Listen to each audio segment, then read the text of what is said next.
If your dog's breath smells like something died, you're probably overcomplicating the fix. I've been dealing with stinky dog breath for years, and most commercial products just mask the smell.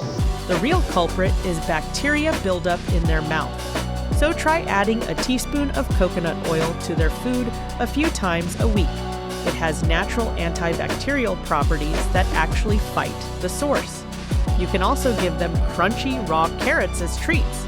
They scrape away plaque naturally while your dog thinks they're just getting a snack.